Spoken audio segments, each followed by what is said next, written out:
Então, na nossa primeira aula, nós vimos que existem dois tipos de dor, uma dor inflamatória e uma dor de origem nevrálgica, e que é fruto da lesão na própria terminação nervosa. Essa dor de origem inflamatória, eu trato ela à medida que eu trato a inflamação, porque ao tratar a inflamação, eu reduzo no tecido inflamado a quantidade de substâncias que provocam dor, que irritam a terminação nervosa, especialmente bradicinina e histamina, mas todas essas substâncias aqui são promotoras de dor. Então, à medida que a inflamação regride, a quantidade delas no tecido vai diminuindo, a irritação sobre a terminação nervosa diminui, e a quantidade de impulsos de dor disparados vai diminuindo gradativamente até que a dor ou arrefece ou desaparece completamente. O problema é que nem toda dor é inflamatória, né? Algumas dores são provocadas fruto da lesão na própria terminação nervosa. É o que acontece durante uma cirurgia local. Essa cirurgia, o próprio processo cirúrgico, né, vai lesionar certamente, né, o bisturi vai cortar ali várias terminações nervosas. Então, para essa dor cirúrgica, que é provocada por uma dor nevrálgica, que é fruto da lesão na própria terminação nervosa, essa dor não adianta eu querer tratar com anti-inflamatórios, eu preciso tratá-la bloqueando a transmissão do impulso nervoso, a geração e a transmissão do impulso nervoso. Por isso, nesse caso, eu não busco analgesia, eu não busco reduzir a sensação de dor, eu busco abolir completamente a geração e a transmissão do estímulo de dor. Quem bloqueia a geração e a transmissão do estímulo de dor são os anestésicos locais, porque eles fecham os canais de sódio, então não deixa a terminação nervosa despolarizar. Posso cortar a terminação nervosa, posso queimar a terminação nervosa, posso pressionar a terminação nervosa, posso fazer o que eu quiser com a terminação nervosa. Ela não vai conseguir transmitir um impulso de dor, porque para ela fazer isso, ela tem que despolarizar, ela tem que abrir canal de sódio. E sobre o efeito de um anestésico local, os canais de sódio estão fechados. Então a terminação nervosa não despolariza. Só com o passar do tempo, depois que o meu organismo metabolizar o anestésico local, é que as minhas terminações nervosas vão ter os seus canais de sódio liberados. Aí eles começam a despolarizar. Por isso que um tempo depois da minha anestesia, eu começo a sentir dor. Por que eu começo a sentir dor? Porque um tempo depois da minha anestesia, os canais de sódio se liberam. O anestésico local é metabolizado e os canais de sódio se liberam. Então, aquela região que foi lesionada pelo processo cirúrgico, ela começa a doer. Por isso que a gente já sai do dentista, né, depois de uma cirurgia na boca, com uma prescrição de analgésico. Ele já faz um analgésico lá mesmo, né, porque ele sabe que assim que o efeito anestésico local passar, houve uma lesão ali no tecido da boca. Então vai doer depois, porque assim que o efeito do anestésico passar, os canais de sódio vão se abrir e a despolarização vai começar a acontecer. Então a gente já sai ali do dentista com a prescrição de um analgésico. Pode inclusive ser um anti-inflamatório, porque já que houve lesão, né, nós já aprendemos isso. Onde há lesão, em seguida surge um processo inflamatório. Então vai haver um processo inflamatório nesse local cirúrgico, porque ele sofreu uma lesão. Então vai haver um processo inflamatório visando reparo. Então eu posso inclusive usar um anti-inflamatório para bloquear essa percepção de dor. Eu não gosto muito dessa ideia, tá? Porque a inflamação no ponto cirúrgico, ela tem um objetivo, ela está promovendo reparo. Você prejudicar esse processo inflamatório no ponto cirúrgico, você está prejudicando o reparo. Então, eu não acho interessante você inibir o processo inflamatório, não. É interessante, após um processo cirúrgico, ou futuros dentistas, vocês usarem, prescreverem um analgésico, puramente analgésico. Deixa a inflamação acontecer. Porque a inflamação ela vai ajudar a suturar aquelas regiões onde você cortou. Lembra que a inflamação visa reparo. Só quando ela se descontrola, quando ela fica crônica, é que é interessante usar anti-inflamatório. Então, fiz uma cirurgia, provoquei uma lesão, eu quero que aquele ponto ali inflame para poder reparar aquela lesão? Quero. Então, eu posso, no meu pós-cirúrgico, para não interferir na inflamação, usar apenas um analgésico, uma substância que tem apenas propriedades analgésicas. E nós vamos ver agora quem são os analgésicos que não são anti-inflamatórios. que não tem nada a ver com ação, com efeito anti-inflamatório. Vamos começar pelos mais poderosos deles, os analgésicos opioides. E como eu falei para vocês, os opioides, eles receberam esse nome porque as duas primeiras substâncias dessa classe, inclusive a que foi durante muitos anos a mais potente da classe, a morfina e a codeína, elas foram encontradas numa planta chamada papoula. A gente extrai da papoula uma secreção leitosa. Quando você concentra essa secreção, você gera um extrato, uma goma, que a gente chama de ópio. Então, como a morfina e a codeína foram encontradas nesse extrato da papoula, chamado ópio, todos os analgésicos dessa classe ganharam o nome de analgésicos opioides. Quem são os não opioides? Todos os demais. Tem efeito analgésico, como por exemplo os anti-inflamatórios, mas não foi extraído da papoula, do ópio, é analgésico não opioide. Então, o não opioide, opioide, quer dizer, está falando sobre a origem deles. Se veio do ópio ou se não veio do ópio. Vamos lembrar que o ópio é talvez vocês já tenham visto, quem gosta de seriados aí, esses filmes mais antigos, em alguns deles mostram as antigas casas de ópio. Então, especialmente na Europa, no passado, existiam casas onde você ia para fumar ópio. Num dispositivo parecido com um narguilé, e você ficava ali fazendo viagens as mais alucinantes possíveis. Por quê? Vocês vão ver que esses analgésicos têm um lado negativo, porque eles são poderosos inibidores da dor, mas eles também provocam euforia. E provocar euforia no sistema nervoso central é sempre um grande risco. Então, o que os analgésicos opioides fazem? Qual é a diferença deles para os demais? Eles agem sobre o sistema nervoso central e periférico, bloqueando a transmissão periférica da dor nos nervos e a percepção consciente da dor no sistema nervoso central.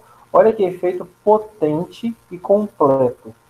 Eles não só dificultam a geração e a transmissão do impulso nervoso da periferia, onde a gente percebe a dor, para o sistema nervoso central, como aqui no sistema nervoso central, eles também bloqueiam a percepção da dor. Então, esse efeito analgésico deles é um efeito pleno, né? Não só bloqueiam a transmissão do impulso nervoso de dor, a geração e a transmissão, como também bloqueiam o processamento central da dor. São a classe de analgésicos mais potentes que nós temos, começam com morfina e codeína. Só que morfina e codeína, deixa eu ver se eu tenho a estrutura delas aqui para vocês. Aqui. Esse desenho aqui, acho que até tem ele na apostila de vocês, né?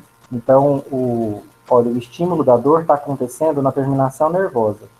Então, os analgésicos opioides estão agindo aqui, bloqueando. Depois, quando esse estímulo vai ser passado para outro neurônio na medula espinhal, os analgésicos opioides também estão agindo aqui, bloqueando a sensação de dor. E lá no sistema nervoso central, da mesma forma. Eles também vão bloquear a sensação de dor. Deixa eu ver se eu tenho uma figura aqui das estruturas.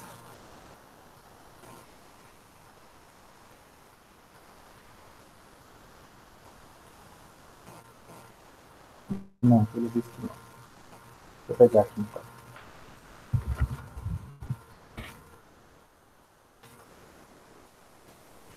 Gente, essa estrutura química é da morfina, tá? Uma molécula orgânica até não tão complexa para a gente olhar, né, em termos de tamanho. Só que em termos de estrutura, a morfina se mostrou muito complexa, tanto que até hoje nós não conseguimos produzir morfina em laboratório. Não há uma rota de síntese em laboratório para morfina. Então, até hoje, a gente precisa plantar a papoula, extrair o extrato da papoula, concentrar ele, gerar o ópio, e do ópio fazer a extração da morfina. Então, esse é um processo. A morfina, até hoje, é uma substância extraída da natureza, das plantas. Nós não conseguimos replicá-la em laboratório.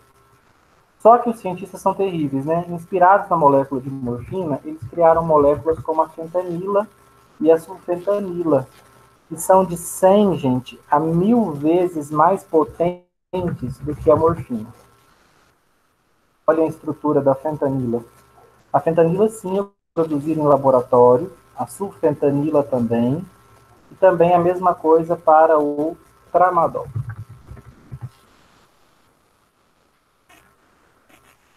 Então, está aqui a estrutura do tramadol. O tramadol também é caracterizado dentro da classe dos analgésicos opioides, mas tem um detalhezinho sobre eles que a gente vai falar daqui a pouco. Então, o que eu quero que vocês saibam? Eu tenho essas moléculas opioides, não são só essas, tá? Existem outros opioides, mas esses são os principais. Eu acho que até aqui no Katsung, livro de farmaco,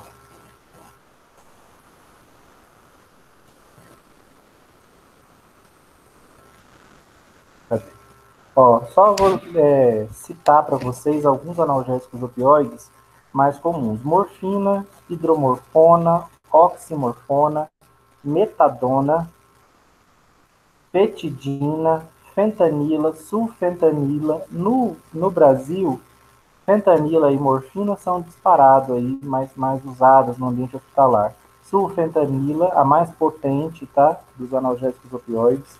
Alfentanila, remifentanila, levomorfol, codeína. Codeína talvez a menos potente. Talvez você já tenha tomado uma medicação que se chama Tilex, bem bastante usada no Brasil, vocês talvez vão prescrevê-la bastante. O Tilex é uma combinação de codeína com paracetamol. É uma associação de dois analgésicos com mecanismos diferentes, por isso bastante potente. Hidrocodona, oxicodona, pentazocina, nalbuphina, buprenorfina e butovianol.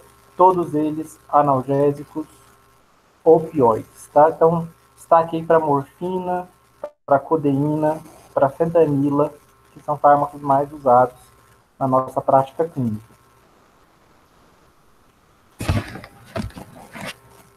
A morfina e a codeína, então, são naturais e esses demais são sintéticos.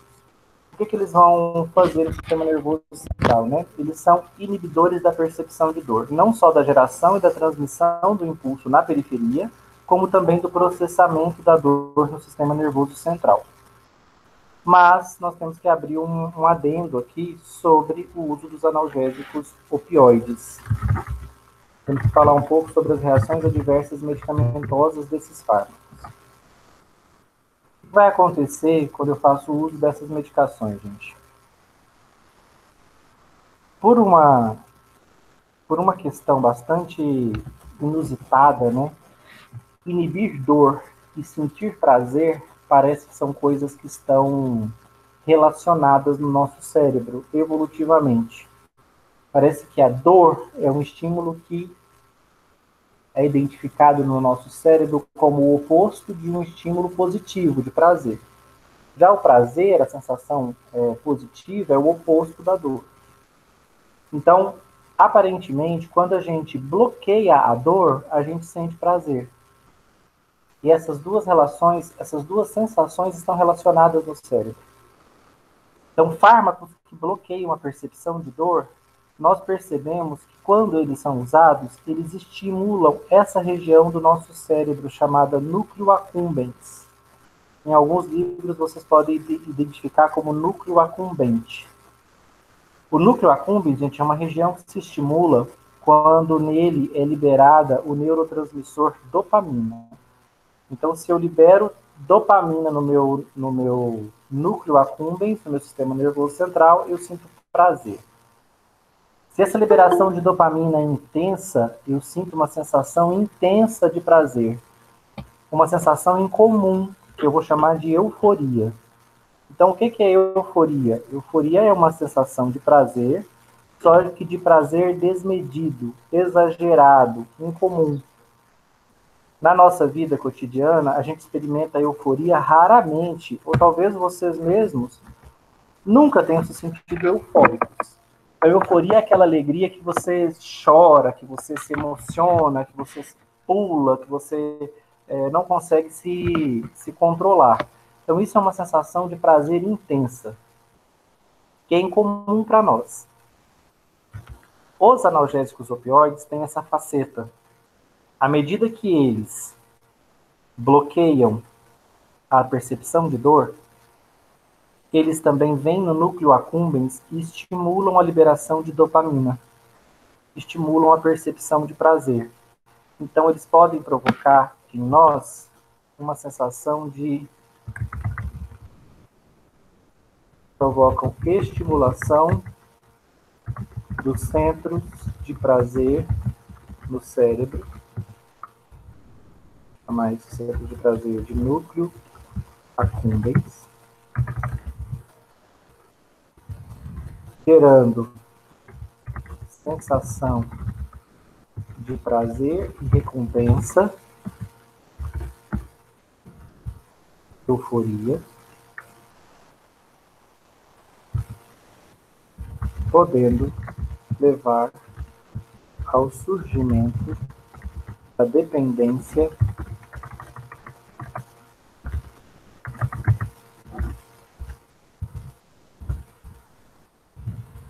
física e psíquica.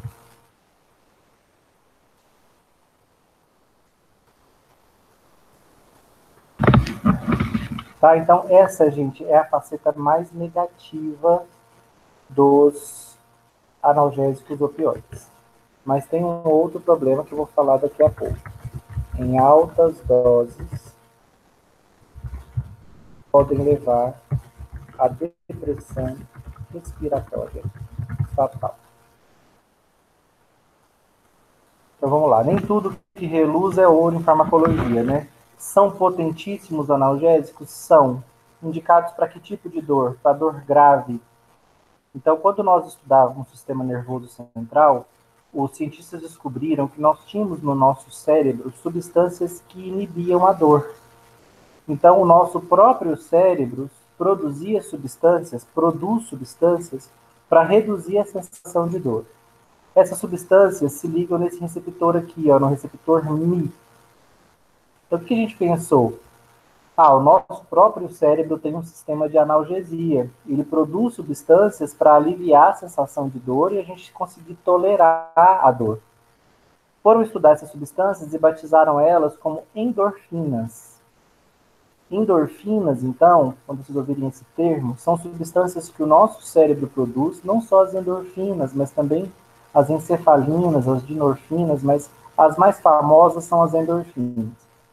Endorfinas são substâncias que o nosso próprio cérebro produz para se ligar no receptor Mi e aliviar a sensação de dor. Quando nós fomos estudar o mecanismo de ação dos analgésicos opioides, como morfina, codeína, fentanila, nós descobrimos que eles fazem a mesma coisa. Eles se ligam no receptor Mi e atenuam a percepção de dor. Esse é o efeito analgésico opioide deles. Eles são capazes de atenuar a percepção de dor se ligando no receptor Mi.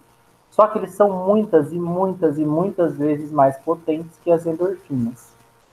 Então, os analgésicos opioides, eles são agonistas das endorfinas. Eles agem da mesma forma que elas. As endorfinas reduzem a percepção de dor e estimulam o núcleo accumbens no nosso cérebro, geram prazer. Os analgésicos opioides fazem a mesma coisa. Diminuem a percepção de dor e também estimulam o núcleo accumbens, gerando prazer. Só que eles fazem isso de forma muito mais potente. Então, eu tenho duas preocupações com o uso de analgésicos opioides, gente. Se eu usá-los cronicamente, no uso crônico, eles vão ficar provocando a estimulação dos centros de prazer no cérebro, no núcleo accumbens, gerando sensação de prazer e recompensa. Gente, o paciente vai gostar disso ou não? O uso crônico de opioides, para ele vai ser prazeroso ou vai ser algo que ele vai querer parar de tomar esse medicamento o mais rápido possível?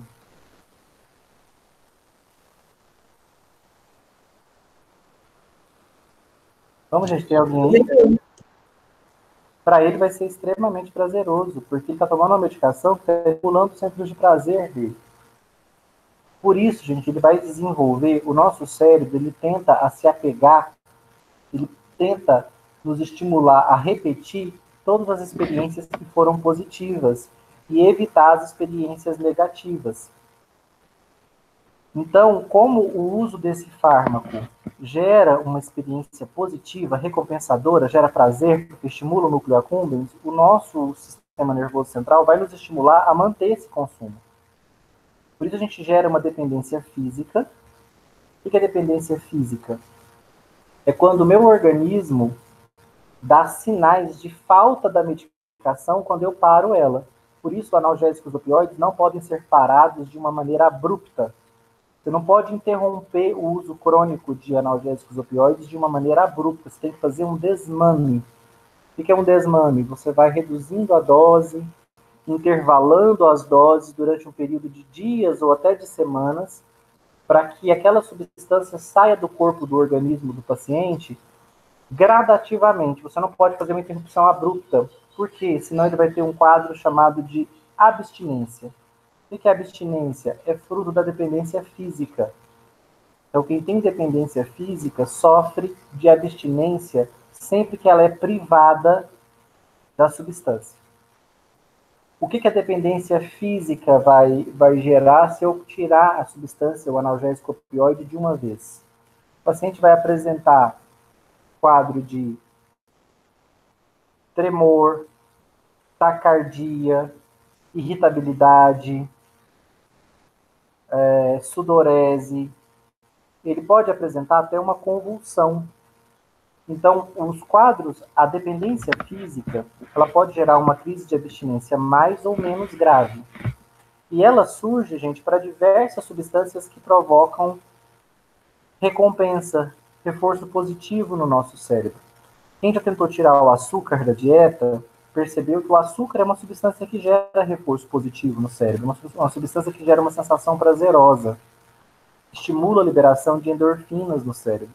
Então, quando eu corto o açúcar de forma abrupta, quem já tentou fazer isso já percebeu que sente aí uma irritabilidade, uma dor de cabeça. O que é isso? Sinais físicos da falta da sacarose, da falta do açúcar.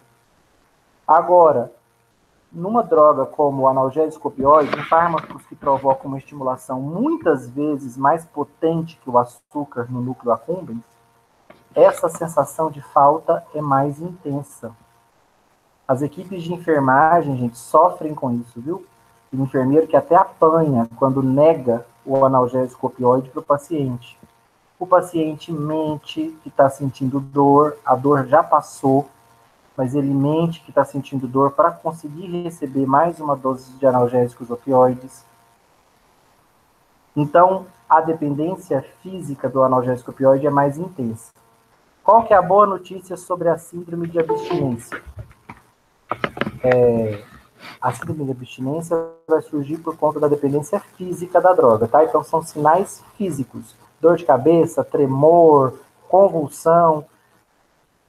A boa notícia em relação à dependência física, gente, é que ela é passageira. Tá? Se a pessoa aguentar firme, se ela segurar sem o uso da substância, os sinais físicos de dependência desaparecem. Como que eu, profissional da saúde, posso amenizar a dependência física? Fazendo desmame. Deixa eu criar um outro slide aqui para a gente falar disso de forma mais detalhada.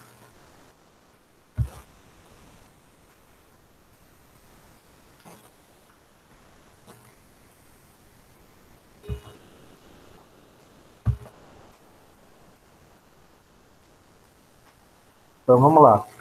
Vamos aprender o que é uma dependência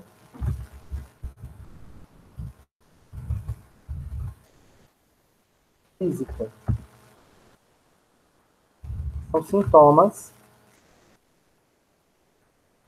Sintomas já são sintomas e sinais físicos da falta da substância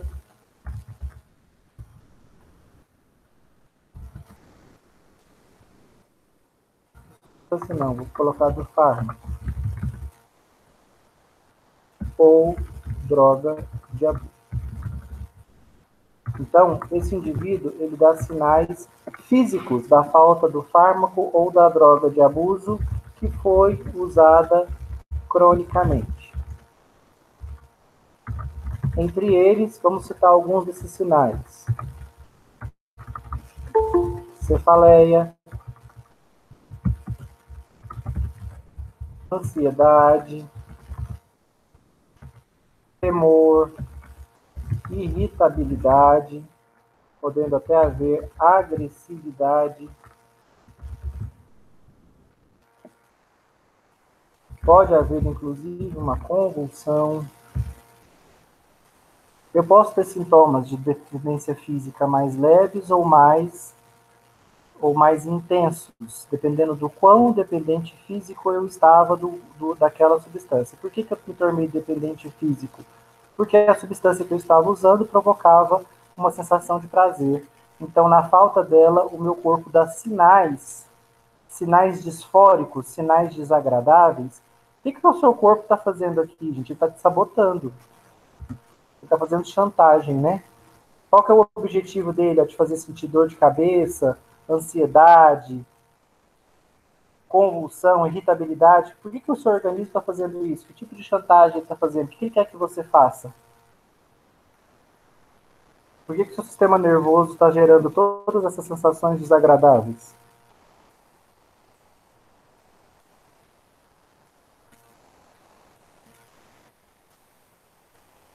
Vamos, gente. Tem alguém aí?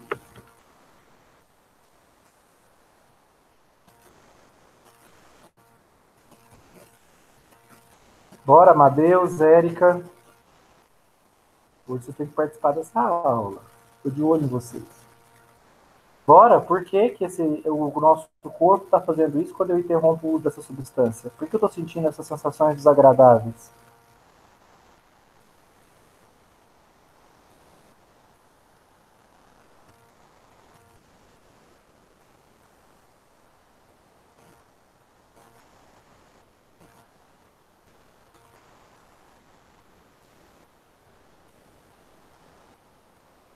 Mariana, Stephanie, cadê vocês? Gente, vocês estão nessa aula mesmo?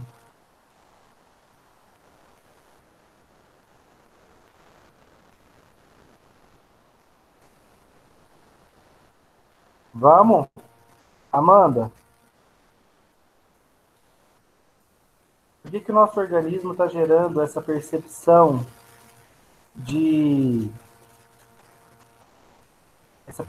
desagradável de cefaleia, ansiedade, quando eu interrompi o uso dessa substância? Qual é o objetivo disso?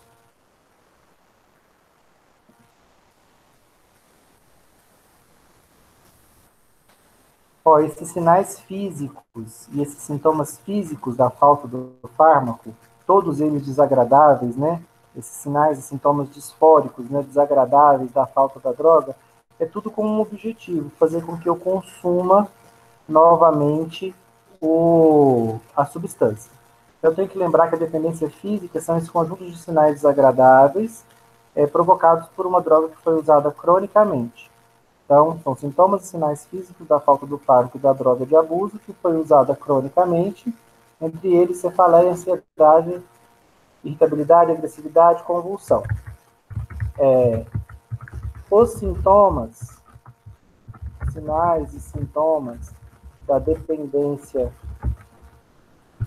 física são passageiros, tá? Eles podem durar dias ou no máximo semanas e podem ser minimizados ou até abolidos pela retirada gradativa do fármaco barra droga de abuso, que é o que a gente chama na farmacologia de desmame.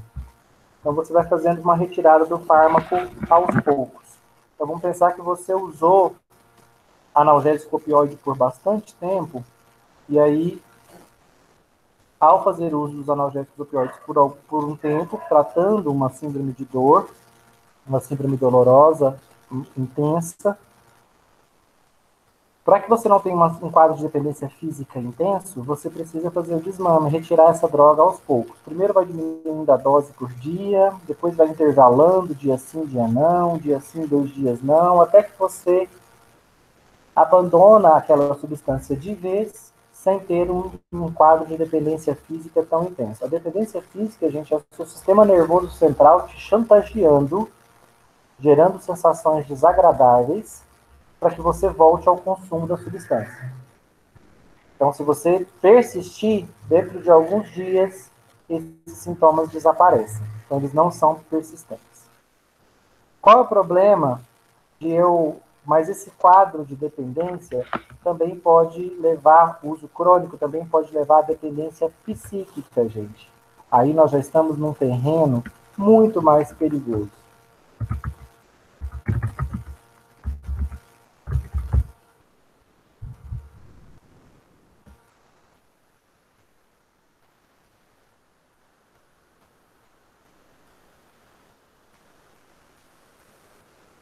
Dependência psíquica. Por que a dependência psíquica ela é muito mais perigosa? A dependência psíquica, gente, é um fenômeno mental em que o consumo de um fármaco ou droga de abuso que gere euforia, euforia ou estimulação, né, do centro de do núcleo accumbens. Então, ele é um fenômeno mental em que o consumo de um fármaco ou droga de abuso que gere euforia, em que não, no qual fenômeno mental provocado pelo consumo de um fármaco ou droga mental que gere euforia, levando o paciente a desenvolver uma compulsão ou fissura pelo uso da substância.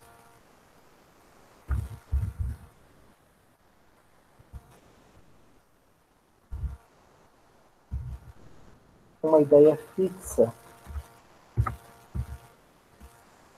Tá. Gente, estamos agora falando de um problema muito mais grave. Pacientes com doenças que provocam dor crônica e intensa, como por exemplo o câncer, eles podem fazer uso de analgésicos opioides por muito tempo para tentar amenizar a percepção de dor do paciente. Ao fazer uso dessas substâncias por muito tempo, eles podem se transformar em dependentes psíquicos. O que é um dependente psíquico? A dependência psíquica é um fenômeno puramente mental, em que o indivíduo, gente, ele fica refém dessa sensação de euforia. Ele passa a desejá-la de uma forma intensa. Então, a gente diz que ele desenvolve uma compulsão pelo uso da droga, uma fissura. Literalmente, ele só pensa nisso. A dependência psíquica, gente, ela tem um prognóstico ruim.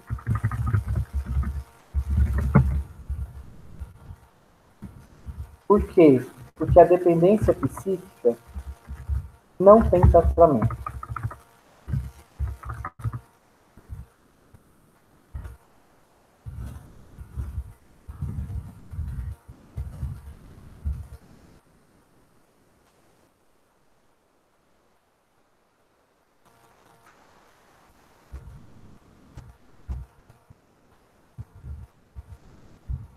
Além dela não ter um tratamento específico, ela pode levar os indivíduos à marginalização. Olha o tamanho do risco do uso dessa substância, gente.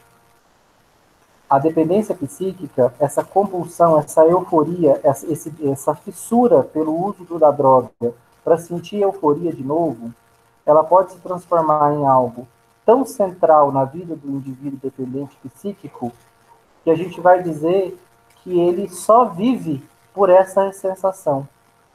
Todas as ações diárias dele são voltadas para sentir esse prazer outra vez, para sentir essa sensação outra vez. O dependente psíquico, sim, eu posso dizer que ele sofreu um processo de adição. No inglês, vocês já devem saber, ter visto, para quem estuda inglês, a dependência psíquica, em inglês, o dependente, a gente chama ele de addicted. Ou seja, na tradução direta para o inglês, do inglês para o português, a gente traduz como adição. Então, a dependência psíquica é um fenômeno de adição. O dependente psíquico eu posso chamar de viciado. Tá? A dependência psíquica é a mesma coisa que dizer vício.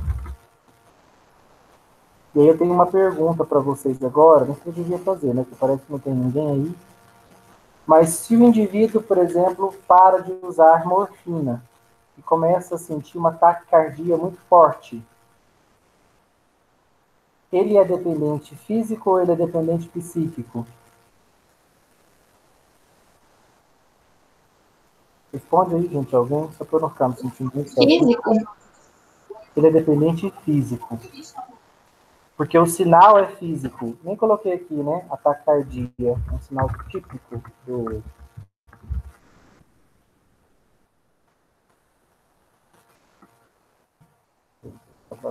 Taquicardia. É um sinal típico que eu não coloquei. Ele é dependente físico.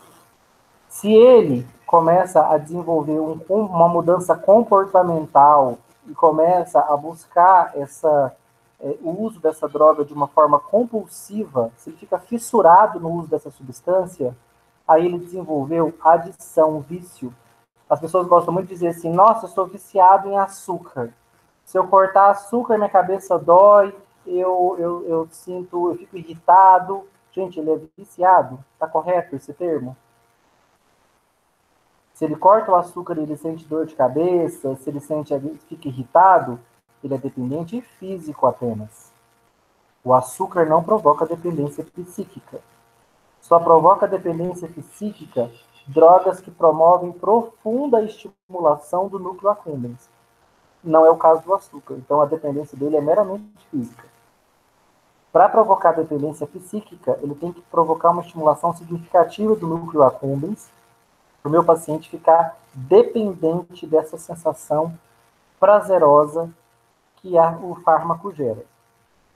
Então, infelizmente, gente, nós temos uma geração aí de pessoas dependentes psíquicos de drogas como os analgésicos opioides.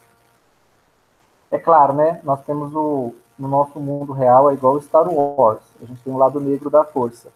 Então, à medida que os cientistas estudam, descobrem uma substância como a morfina, maravilhosa, né? Porque atenua a dor. Ao mesmo tempo, o lado negro da força vai lá e trata de desenvolver substância semelhante à morfina, mas para uso abusivo. Queria que vocês vissem que a molécula de heroína é basicamente idêntica à molécula de morfina. Essa é a estrutura da morfina, essa é a estrutura da codeína. Então, a morfina ela tem 2 hidroxilas como ligantes e eles foram substituídos por metil, por 2 etil, né, 2 radicais etil no lugar da hidroxila. Então, o que aconteceu qual é a diferença entre morfina e heroína? Apenas esses grupos funcionais, a estrutura base é a mesma. Tanto que quando o indivíduo usa heroína, o fígado converte heroína em morfina. A substância que de fato age no indivíduo que usa heroína é a morfina. Então, infelizmente, os analgésicos opioides acabaram dando origem a uma das principais e mais terríveis drogas de abuso existentes no mundo. Então, no hospital, o indivíduo pode acabar se transformando em dependente físico e psíquico pelo uso de morfina ou de outros analgésicos opioides de forma crônica. No ambiente social, ele vai ter acesso à heroína. O que está acontecendo muito no mundo hoje, gente?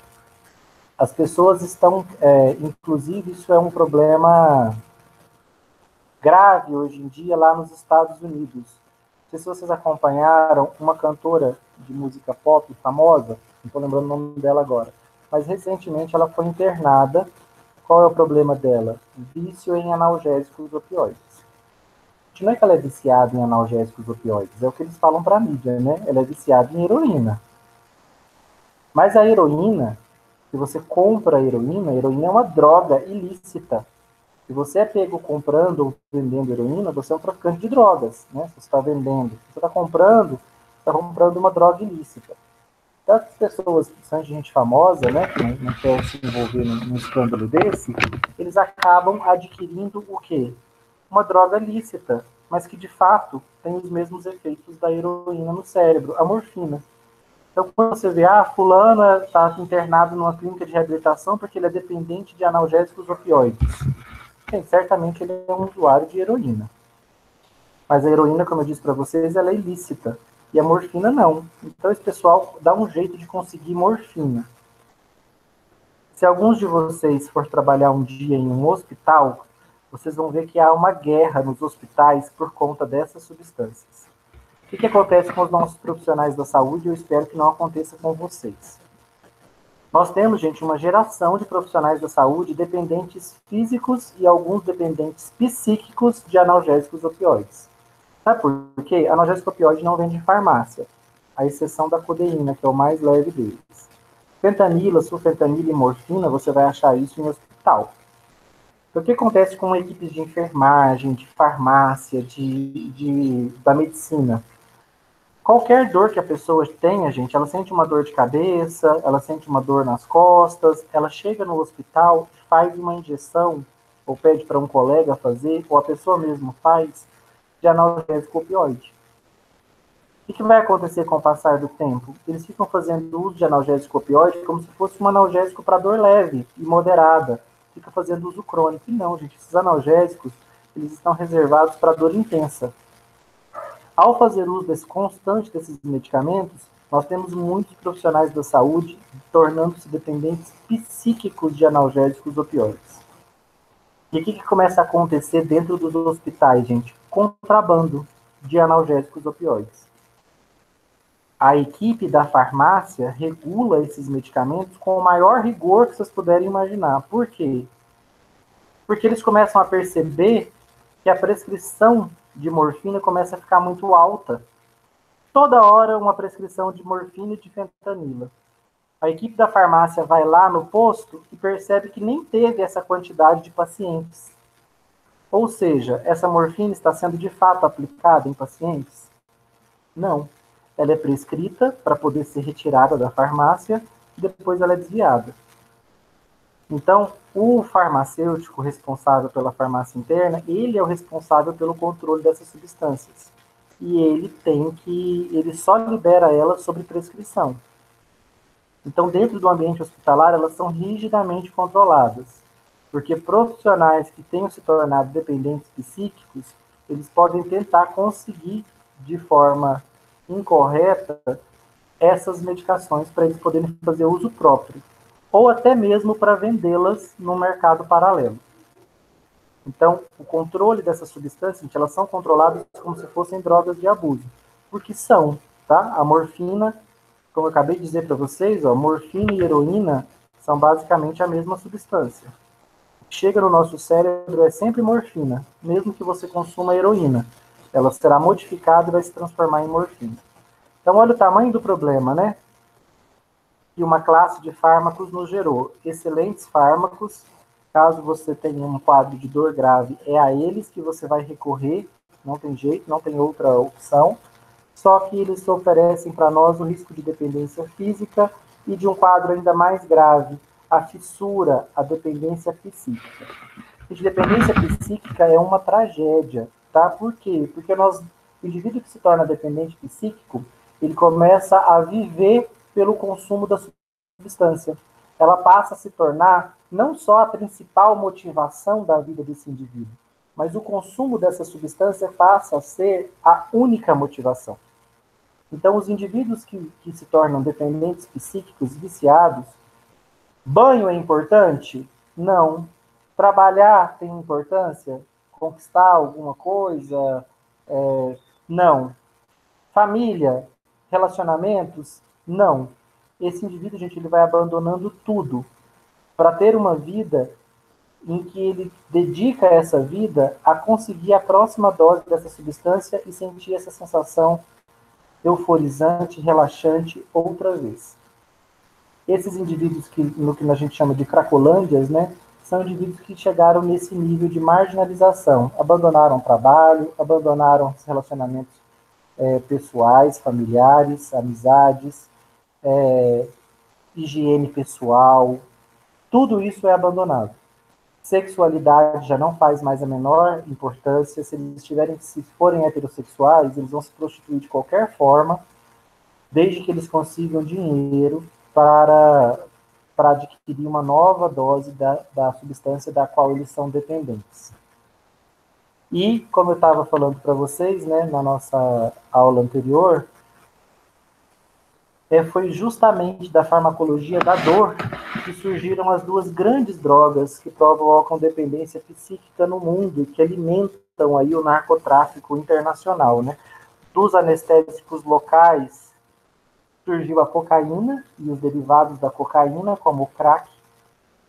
A cocaína foi, na verdade, o primeiro anestésico local. E a morfina, né? A morfina é aí o primeiro... E a sua gêmea, né? Que é a heroína, também uma outra grande droga de abuso no mundo. Duas substâncias que são potentes inibidoras da sensação de dor, mas que estimulam o núcleo accumbens, então gera uma sensação de euforia, e essa sensação de euforia leva à dependência física inicialmente, depois dependência psíquica. Pergunta: vocês acham que a pessoa sempre desenvolve as duas? Ou ela pode desenvolver só uma delas? E se puder desenvolver só uma, qual delas vocês acham que a pessoa pode desenvolver sem desenvolver a outra?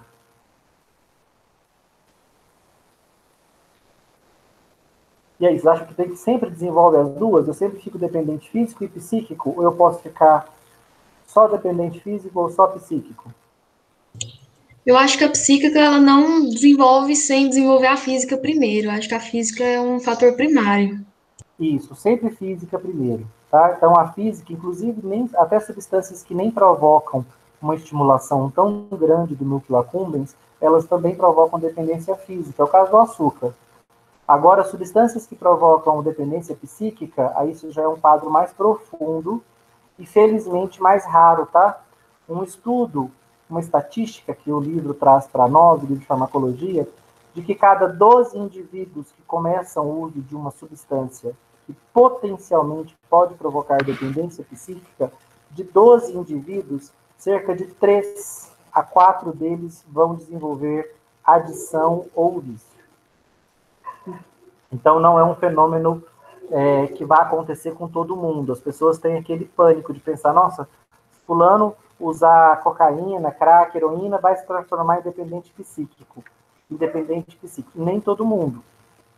A gente vê que alguns indivíduos desenvolvem, e muitas vezes esse é um caminho que leva ao óbito. Esse indivíduo vai acabar falecendo ou por conta de desnutrição, porque esse indivíduo sequer se alimenta adequadamente, ele vive por conta de consumir essa substância e durante o consumo dela ele mal se alimenta.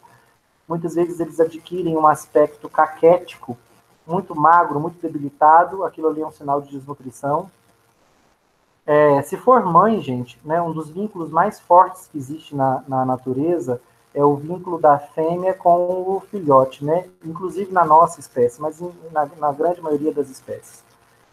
E até na espécie humana, onde esse vínculo é tão forte, a mulher não tem esse vínculo se ela é dependente psíquica.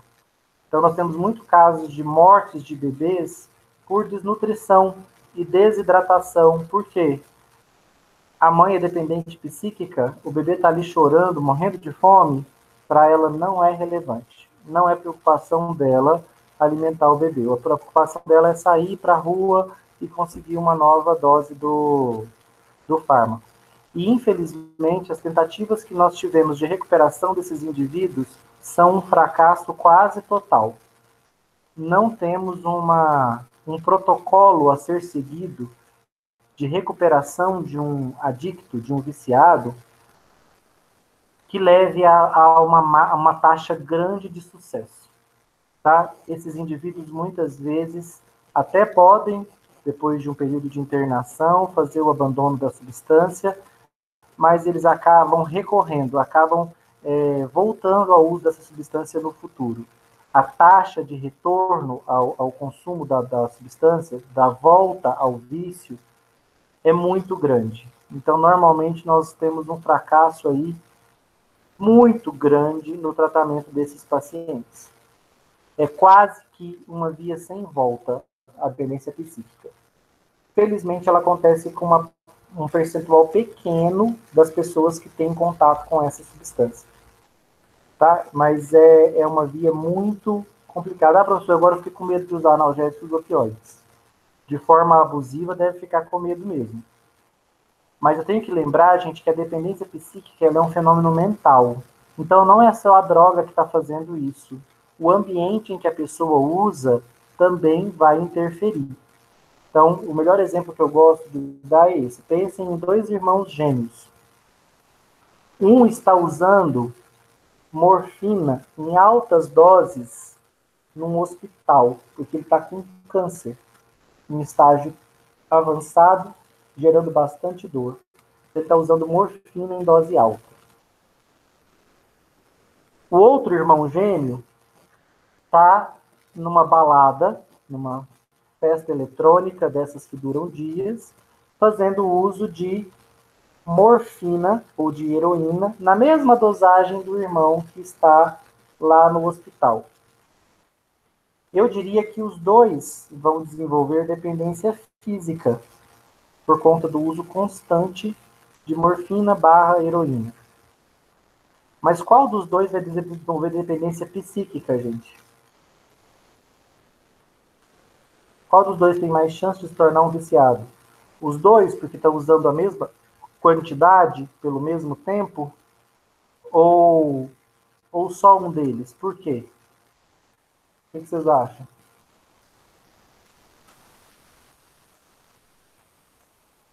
O que está no hospital, pelo ambiente no qual ele se encontra? O que está no hospital, pelo ambiente no qual ele se encontra, ele vai ter menos chances de desenvolver dependência psíquica, gente, porque o reforço do ambiente em volta dele é negativo. É um ambiente pesado, difícil, de sofrimento. Então, não é um ambiente que intensifica a sensação de euforia. É um ambiente que reduz. Então, apesar de ele estar usando uma dosagem alta de um fármaco que provoca estimulação do núcleo accumbens, talvez ele saia do tratamento apenas dependente físico. Já o irmão que está na balada, além dele estar usando uma droga que gera euforia, ele está cercado por um ambiente festivo, alegre, positivo, que vai maximizar os efeitos dessa droga. Então a viagem dele vai ser muito mais prazerosa do que a do irmão que está dentro de um hospital com um câncer.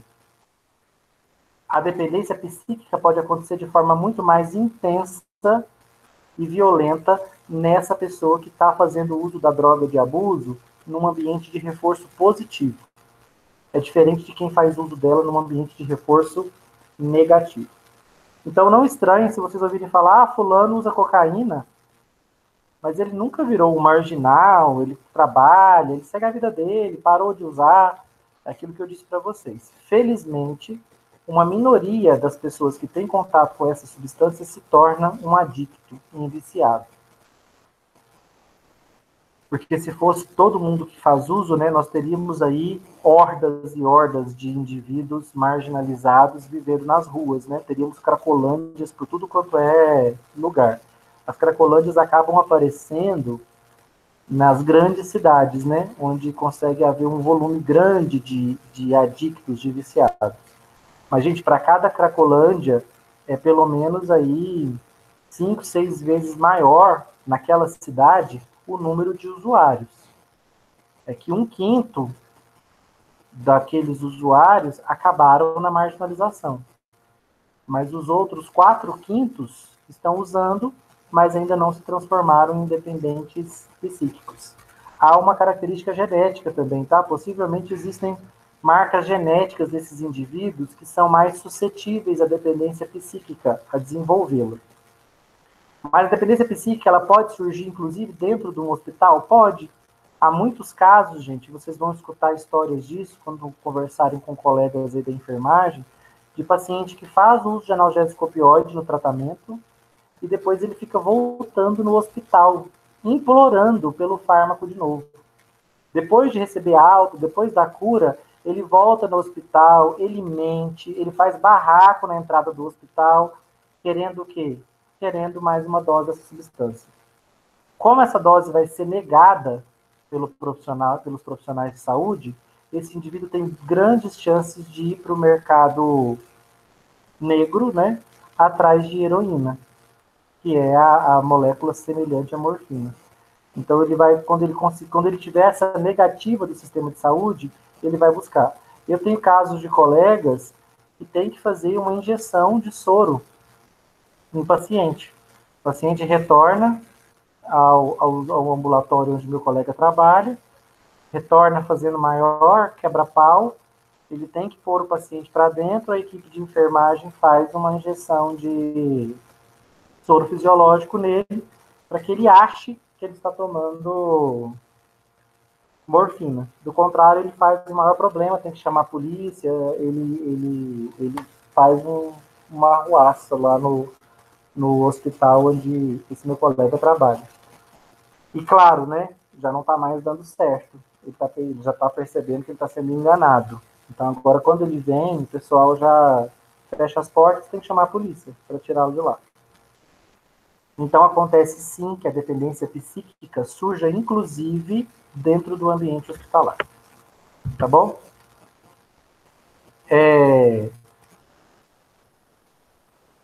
O risco, gente, de uma overdose, então vamos pensar que eu tenho dois períodos diferentes, tá? Eu vou até melhorar isso aqui, ó. Eu tenho uma reação adversa do uso crônico. A reação adversa no uso crônico de opioides é dependência psíquica e física. A reação adversa no uso agudo, ou seja, na superdosagem, é depressão respiratória. As equipes de enfermagem, quando tem essas festas onde o uso dessas substâncias ilícitas acaba sendo promovido, as equipes de enfermagem dos hospitais já ficam preparadas. Por quê? Vai chegar indivíduo com overdose. Então, na overdose de analgésico opioide, de morfina, de sulfentanila, de fentanila, de tramadol, ou por conta de um erro dentro do hospital, uma aplicação excessiva, ou por conta de uma overdose de uso abusivo numa festa, ou por uso de morfina, ou por uso da própria heroína, o uso agudo vai provocar depressão respiratória. Assim como esses fármacos inibem a dor em dose farmacológica, em dose elevada, eles bloqueiam os centros da respiração no cérebro. Então o indivíduo para de respirar. Os músculos respiratórios param de se contrair. Então a caixa torácica não expande e a respiração para. Então, se acompanharem um dia um indivíduo em uma overdose de heroína, de morfina, de fentanila, o grande risco desse paciente é morrer por falência respiratória, depressão respiratória. Então, quando esse indivíduo é atendido por um serviço de urgência, a primeira coisa que eles fazem é colocá-lo em ventilação mecânica, porque o pulmão dele está parado. E vai continuar parado enquanto o fármaco estiver fazendo efeito sobre os centros da respiração. Então, na superdosagem, esses analgésicos bloqueiam os centros da respiração. E para terminar, vocês vão conhecer o antagonista dos opioides. A naloxona. Esse é o fármaco que salva vidas dos indivíduos que têm overdose por analgésicos opioides. Então, se eu tomei uma overdose de analgésicos opioides, eu vou fazer uso de um antagonista. O que é um antagonista, gente? Ele tem efeitos semelhantes ou ele reverte os efeitos dos opioides? Se ele é um antagonista. Reverte. Ele reverte os efeitos, né? Se ele é antagonista, ele reverte os efeitos. Então, se eu tomei uma superdosagem de analgésicos opioides e estou tendo depressão respiratória, os analgésicos estão bloqueando os meus centros de respiração no tronco encefálico, eu preciso tomar uma dose alta de naloxona para ela competir com o analgésico opioide, competir com a morfina, competir com a fentanila e reverter o efeito delas. E aí eu volto a respirar autonomamente, né, livremente. Então, até a naloxona fazer efeito, você mantém o paciente em respiração artificial. Depois que ela faz efeito, você coloca o paciente, ele volta a respirar sozinho. Aí você tira ele da respiração artificial. A naloxona, gente, ela está aí certamente presente em todos os centros de emergência. Porque chegou um paciente com overdose de analgésico opioide, seja não intencional, seja intencional, seja um suicida, ou no próprio hospital houve um erro no cálculo da dose, se aplicou muito analgésico opioide num paciente. O que salva esse paciente da depressão respiratória fatal é o uso do antagonista dos opioides, tá? O antagonista opioide é a naloxona. Então, antagonista dos opioides. Naloxona. Dúvidas, gente, sobre essa parte aqui que nós acabamos de ver? Analgésicos opioides, dependência física, dependência psíquica. Querem compartilhar alguma história aí que vocês saibam sobre isso?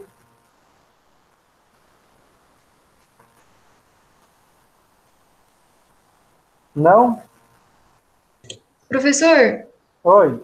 eu só queria ver, em questão da overdose, ela vai depender do organismo? Por exemplo, para mim pode ser uma superdosagem bem assim, diferente de você, por exemplo, se você tomar uma quantidade e eu outra, eu posso ter overdose tomando uma dose menor que você?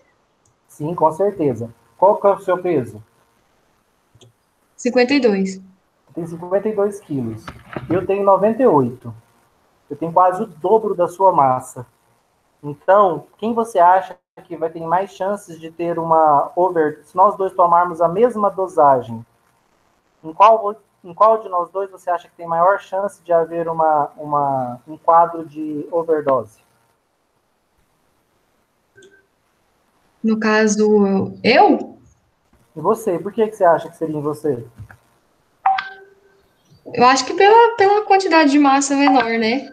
Não Isso, sei. massa menor. Então, pensa o seguinte, numa pessoa com massa menor, a dose fica mais alta nela. Pensa o seguinte, você vai fazer um suco, você tem meio litro d'água e você tem 1 litro d'água. Se você usar a mesma quantidade de pó, você não vai gerar sucos com concentrações muito diferentes? O de meio litro vai ficar muito concentrado. O de 1 litro vai ficar bem menos. Metade da concentração. Então pensa que o seu corpo, o seu peso, o seu volume corporal é a quantidade de líquido que o fármaco tem para se diluir. Então, se eu uso a mesma dosagem em pessoas com massas diferentes, na pessoa que tem uma massa menor, o fármaco vai ficar muito mais concentrado, porque ela tem um volume de água menor para diluir o fármaco, do que numa pessoa com uma massa maior. Além de volume, que é uma questão cinética, ainda tem a questão de sensibilidade, que é genética. Então, tem indivíduos que são geneticamente mais suscetíveis a determinadas substâncias, porque geneticamente ele tem mais receptores para ela. Então, pode acontecer de nós dois tomarmos e eu, que sou maior, ter a overdosagem. Por quê? Porque às vezes eu tenho mais receptores. O meu problema é genético. Eu respondo de forma mais intensa que você, porque geneticamente eu tenho mais receptores para aquela substância. Então, a minha resposta é mais intensa. A gente vê muito isso. Se eu dei o exemplo para vocês lá nos antialérgicos do Dramin, o Dramin é um ótimo exemplo disso. Tem indivíduos que tomam Dramin e experimentam uma sedação profunda, violenta, às vezes com metade de um comprimido. E tem indivíduos que tomam 2 comprimidos de Dramin e relatam não experimentar sedação alguma, não dormirem, não sentirem sono. Então, essa resposta ela é muito pessoal, tá? Depende muito das suas características genéticas e do seu volume, da sua massa corporal. Seu metabolismo hepático também interfere. Penso, por exemplo, uma pessoa que metaboliza intensamente a morfina, a quantidade de morfina que chega no cérebro é menor. Já o indivíduo que metaboliza pouco a morfina no fígado, a quantidade de morfina que chega no cérebro dele é maior. Então, tem vários fatores próprios, Entendi. Bem particulares, relativo. Tem vários fatores próprios, particulares do indivíduo que vão interferir. Mas nós temos uma média? Temos uma média populacional. Então, se você entrar na bula da morfina, você vai ver lá qual que é a dose diária máxima recomendada para a população em geral.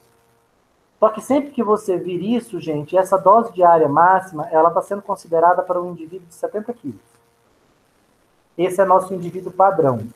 Uma pessoa de 70 quilos. Então, quando você vê lá na bula, dose diária máxima, ela foi calculada em cima de uma média dos indivíduos que fizeram o estudo clínico, e ela está calculada basicamente para um indivíduo de 70 quilos. Se você tiver variações desse padrão, a sua dose diária máxima para indivíduos que não seguem esse padrão pode ser sim diferente.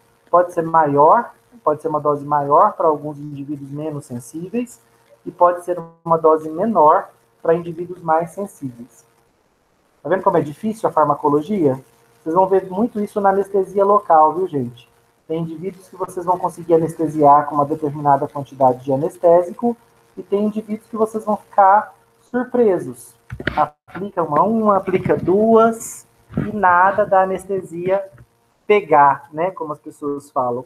Nada do efeito anestésico esperado ser observado.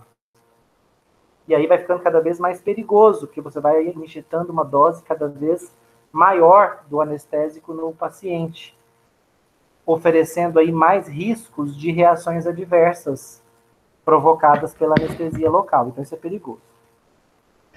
Aconteceu comigo, Bruce. Eu fui na dentista e aí eu tava num dia muito ansiosa. E ela fez um tubete, o segundo tubete, aí ela foi pro terceiro. Aí eu falei, não anestesiou. Ela virou e falou assim: volta, vai para casa e a gente vai fazer o tratamento no outro dia, porque hoje eu posso aplicar o tanto que for, que não vai acontecer nada.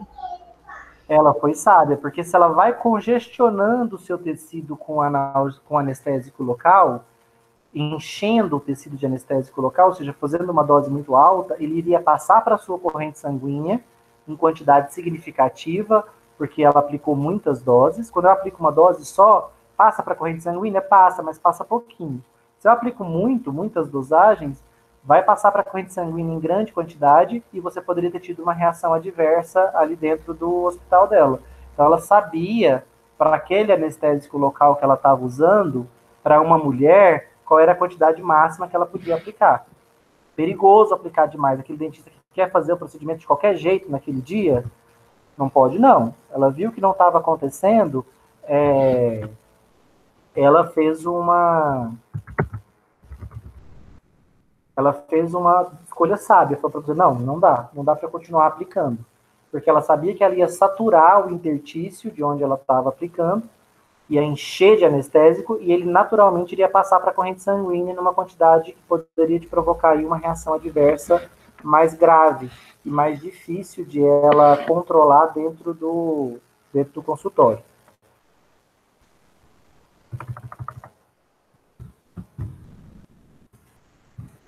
Ó, vou falar agora para vocês de analgésicos não opioides para dor leve a moderada e analgésicos não opioides de ação central para dor grave. Gente, analgésico para dor grave é analgésico opioide, tá? Analgésico opioide. Mas nós descobrimos, graças aos nossos colegas maconheiros aí, fritíssimos, que quando eles usam maconha, a percepção de dor deles ficava reduzida. Então, fomos estudar os canabinoides, substâncias presentes na planta cannabis sativa. E descobrimos que os canabinoides são potentes analgésicos de efeito central, assim como os analgésicos opioides. Então, eles se tornaram uma opção ao uso dos analgésicos opioides. Vantagens do uso dos canabinoides. A gente sabe que o uso de canabinoides pode levar à dependência física, mas não há comprovação que causem dependência psíquica. Então, até recentemente, a nossa Agência de Vigilância Sanitária liberou no Brasil os fármacos à base de canabinoides. Então, a maconha, a cannabis sativa, ela possui, gente, a gente já descobriu mais de 110 canabinoides na maconha. Tá? Mais de 110. Só que 2 deles são mais potentes. O canabidinol e o delta-9-tetraidrocannabidinol, o delta-9-THC. Então, deixa eu pegar aqui para vocês. Deixa eu ver se aqui...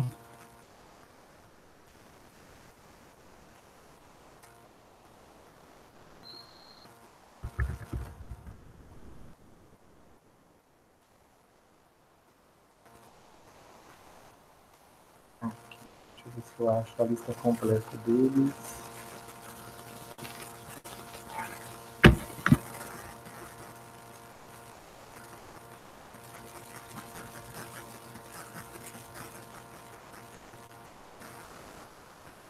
Aqui. Nós já descobrimos mais de 110 canabinoides na maconha. Mas quais são os 2 mais potentes?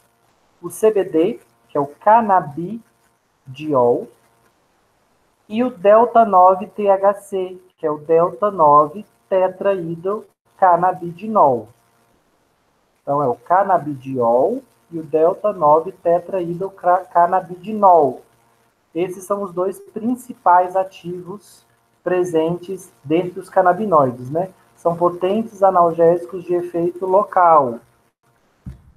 Então, destaque para o canabidiol e o delta-9-tetraidrocannabidinol. Existem no Brasil já vários fármacos, gente, que contêm essas 2 moléculas, tá? O delta-hidrocannabidinol, o delta-9-tetraidrocannabidinol, que é o famoso THC, e o canabidiol. Esses 2 são os 2 canabinoides com mais potente efeito analgésico. Então, professor, a partir de amanhã eu vou participar das marchas pela liberação da maconha. Calma lá. Não precisa não, tá?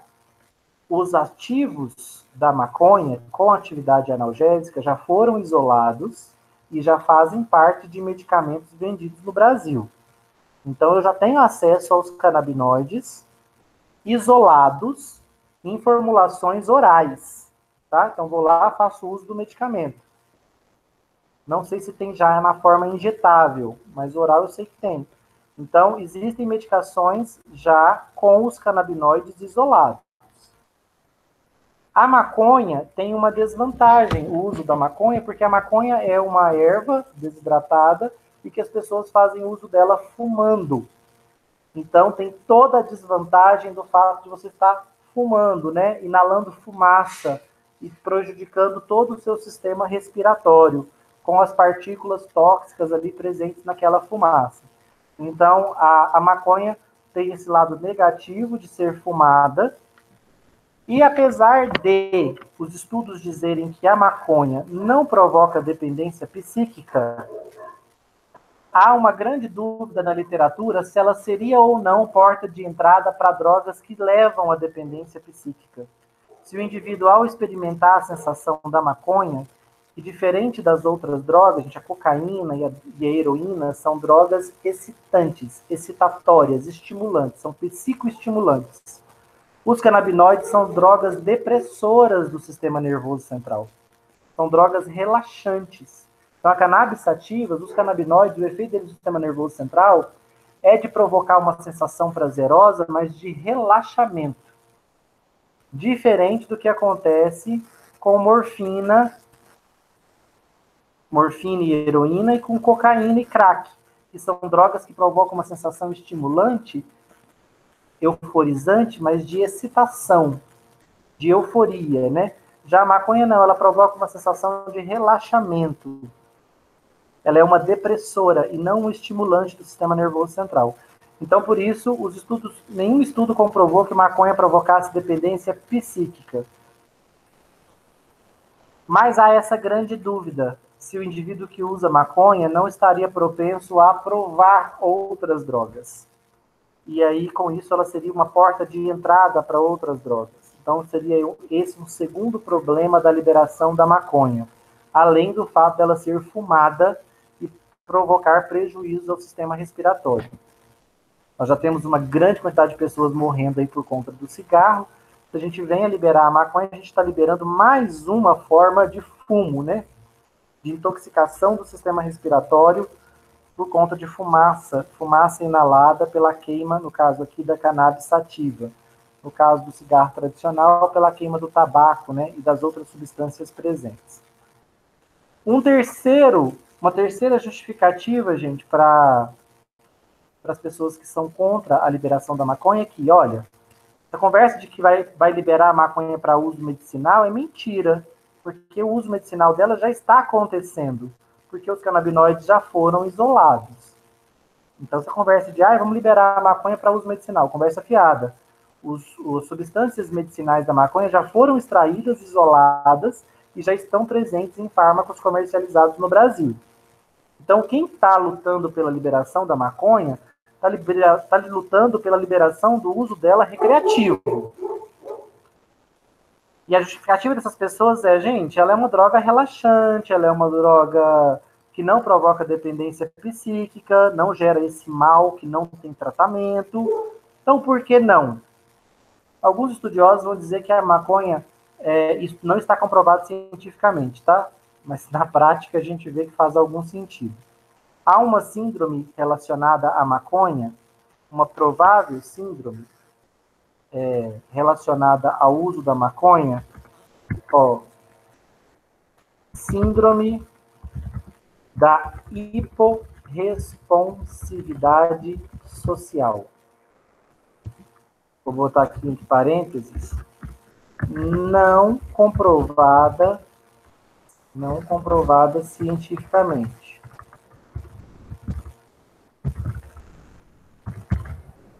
Sendo apenas uma teoria, mas uma teoria que vocês vão ver que na prática faz sentido. O que é essa síndrome da hiporresponsividade social? Alguns cientistas alegam que os usuários de maconha, como ela é uma droga depressora do sistema nervoso central, que à medida que eles vão fazendo uso, o sistema nervoso central dessas pessoas vai ficando cada vez menos responsivo a estímulos externos. O que ele está querendo dizer, gente? De quem que ele está falando? Daquele nosso colega frito. Todo mundo tem um colega que fritou. Aquela pessoa que usou maconha e ele fritou. Quem que é o frito? É aquela pessoa que você conversa com ele e fala assim, fulano, tá pegando fogo. Seu cabelo tá pegando fogo. Ele fala assim pra você, hã? Fogo? Nossa, cara, que isso? Peguei fogo. Ele não reage. Você fala, fulano, tá acontecendo ali um desmoronamento, uma catástrofe. Ele, nossa, cara. Chato, hein? Ele não tem aquela resposta que nós temos. Ele não se abala. Ele fica aquela pessoa que na faculdade a gente chamava de frito. Tinha uns colegas fritos quando fazia faculdade. Eles chegavam na aula e quando eu comecei a faculdade eu pensava assim, gente, mas será que esses meninos usam droga às 7 da manhã? Porque eles já chegam nessa leseira aqui na aula. E com o passar da faculdade eu fui ficando mais próximo de alguns deles e percebi que não. Que eles eram, muito pelo contrário, eles raramente usavam maconha porque não tinham dinheiro. Então era só quando aparecia alguma maconha de graça que eles não tinham como comprar. Mas eles eram persistentemente fritos. Uma leseira assim completa. Você falava com eles, eles demoravam a reagir, não reagiam da forma comum, da forma esperada, sempre de uma forma mais branda. Então, essa síndrome da hiporresponsividade social, ela não está comprovada cientificamente, mas a gente percebe, não em todos os usuários crônicos de maconha, mas a gente percebe em pessoas que fizeram uso de maconha por muito tempo, em algumas delas, uma menor resposta a estímulos sociais. eles parecem que ficam num estado de calma, de torpor, que não passa, mesmo quando eles não estão sob efeito dos canabinoides, mesmo quando eles não estão usando maconha. Então, muita gente atribui a uma possível liberação da maconha a um aumento da quantidade desses indivíduos aí lesados, né? Lentos, com uma resposta emocional entorpecida, mesmo quando não estão sob o uso da cannabis sativa. Certinho? Os canabinoides, então, são sim analgésicos de efeito central. E, por fim, gente, só vou listar para vocês aqui 3 analgésicos opioides para dor leve a moderada, cujo mecanismo de ação é desconhecido. Nós já falamos deles. Paracetamol, dipirona e prometamol cetorolaco.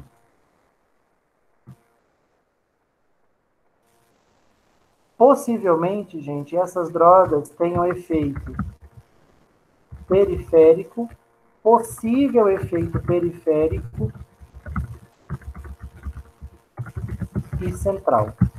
Possivelmente eles têm efeito periférico e até mesmo efeito central. Todos os 3 fazem parte da classe dos anti-inflamatórios.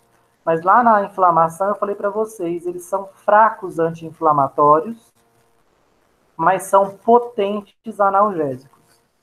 Por que eles são analgésicos? Nós não temos certeza do mecanismo deles. Possivelmente eles agem tanto no sistema nervoso periférico quanto central, mas o mecanismo não está esclarecido. São analgésicos para dor leve a dor moderada.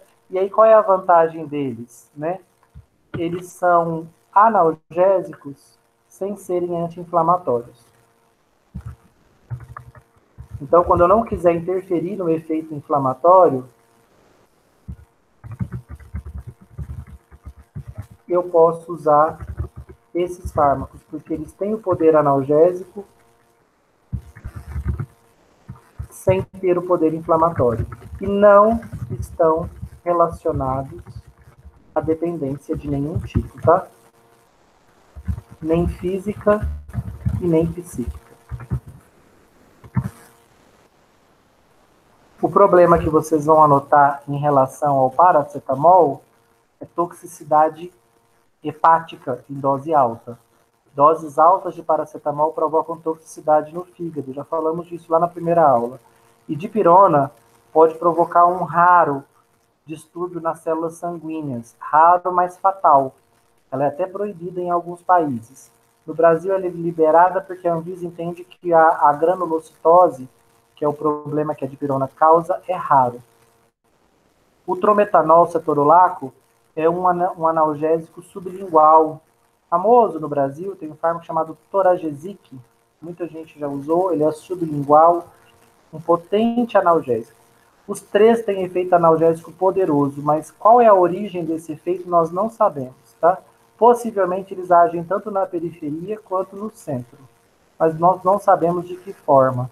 A gente sabe que eles não agem como os opioides, né? Eles não têm o mesmo efeito da morfina e seus derivados, por isso que eles são analgésicos também não opioides, que não estão presentes no ópio, né? Tem efeito periférico central, é analgésico sem ser anti-inflamatório, então quando eu quiser tratar a dor sem interferir na inflamação, eu posso usar qualquer um dos 3, e eles não geram dependência física nem psíquica. Infelizmente, eles não são capazes de controlar a dor grave.